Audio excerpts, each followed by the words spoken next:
नमस्कार विद्यार्थी मित्रांनो, आज आपण एका नवीन टॉपिक विषयी डिस्कशन करणार आहोत। या टॉपिक मध्ये आपण torque acting on a magnetic dipole placed in a uniform magnetic field.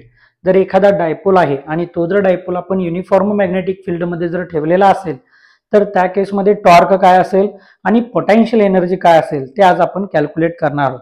आता इथे बघा, ही जी आहे ही युनिफॉर्म मॅग्नेटिक फील्ड आहे, ज्याला आपण वेक्टर बी असं म्हटलेलं आहे। याच्यामध्ये हा जो आहे हा डायपोल या ठिकाणी प्लेस केलेला आहे।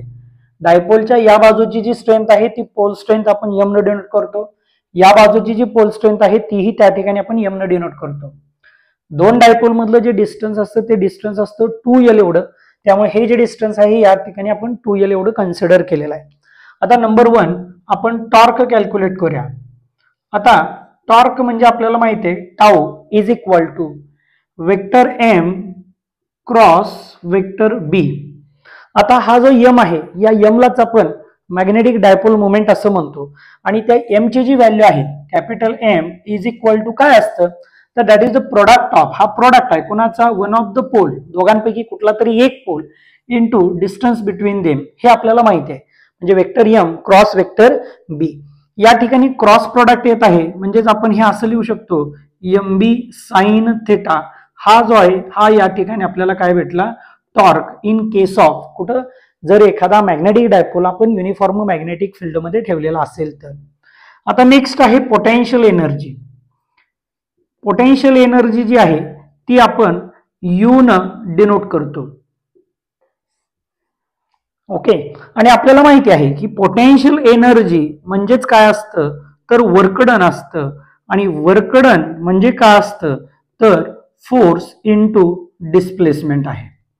आता इथं जर आपण बघितलं तर इथं अँग्युलर डिस्प्लेसमेंट होत आहे, आणि अँग्युलर डिस्प्लेसमेंट होत असेल तर त्या केसमध्ये जो टॉर्क असतो किंवा जो फोर्स असतो त्याला आपण टॉर्क असं म्हणतो, आणि जी डिस्प्लेसमेंट आहे त्या डिस्प्लेसमेंटला आपण थिटा म्हणतो, आणि पोटेन्शियल एनर्जी जी आहे ती आपण यू न कन्सिडर करतो।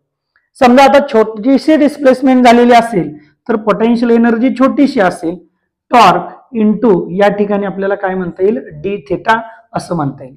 आता याला आपण इंटिग्रेट करून घेऊया, therefore integrate both the sides. आता दोन्ही बाजू इंटिग्रेट करून घेऊया, integration d u is equal to integration tau into D theta. पण ह्या टाऊची व्हॅल्यू, टॉर्कची व्हॅल्यू आपल्याकडे आहे, याला आपण त्या ठिकाणी इक्वेशन 1 म्हणूया। इक्वेशन 1 नुसार जर टाऊची व्हॅल्यू आपण पुट केली तर आपल्याला काय भेटेल बघा, M B sine theta into D theta is equal to, आता M magnetic dipole moment constant आहे, बी मॅग्नेटिक फील्ड कॉन्स्टंट आहे, ते दोघं बाहेर येतील। हा जो डेल्टा यू आहे तो या ठिकाणी आपल्याला कॅपिटल यू मिळेल। एम बी ला आपण बाजूला काढूया, M B integration sine theta into D theta. आता साइन थिटाचं जे इंटिग्रेशन असतं ते असतं मायनस कॉस थिटा, ती व्हॅल्यू आपण इथं पुट करूया, M B into bracket minus cos theta is equal to U. म्हणजे हे जे आहे ही या ठिकाणी आपल्याला काय भेटली पोटेन्शियल एनर्जी। हेच आपण असे लिहू शकतो, therefore u is equal to minus M B cos theta. आता ही जी पोटेन्शियल एनर्जी आहे ही पोटेन्शियल एनर्जी 3 वेगवेगळ्या कंडिशनला आपण चेक करू शकतो। 3 वेगवेगळ्या कंडिशन म्हणजे काय की पोटेन्शियल एनर्जी कुठं मॅक्स असेल, पोटेन्शियल एनर्जी कुठं 0 असेल, आणि पोटेन्शियल एनर्जी कुठं मिनिमम असेल, हे आपण कॅल्क्युलेट करू शकतो। आता हा जो आहे u is equal to minus M B cos theta, हा जो आहे या ठिकाणी पोटेन्शियल एनर्जीचा फॉर्म्युला आला। आता आपण मॅक्सिमम, मिनिमम आणि 0 पोटेन्शियल एनर्जी कॅल्क्युलेट करून घेऊया।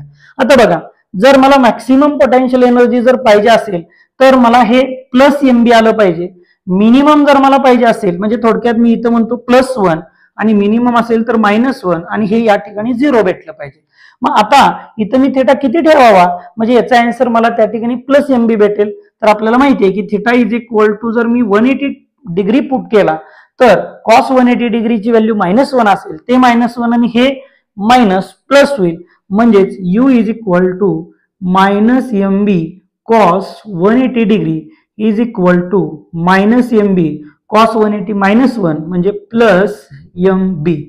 ही जी आहे ही या ठिकाणी आपल्याला पोटेन्शियल एनर्जी भेटली। आता मिनिमम जर मला पाहिजे असेल तर त्या केसमध्ये थिटाची जी व्हॅल्यू आहे ती मी काय पुट करावी, तर या ठिकाणी मी 0 कन्सिडर करेन. जर 0 पुट केलं तर cos 0 ची व्हॅल्यू 1, म्हणजे याचा आन्सर मला -mb भेटणार आहे. म्हणून u is equal to -mb cos 0 is equal to -mb cos 0 ची व्हॅल्यू आहे 1, म्हणजेच -mb ही जी आहे ही या ठिकाणी आपल्याला पोटेन्शियल एनर्जी भेटली.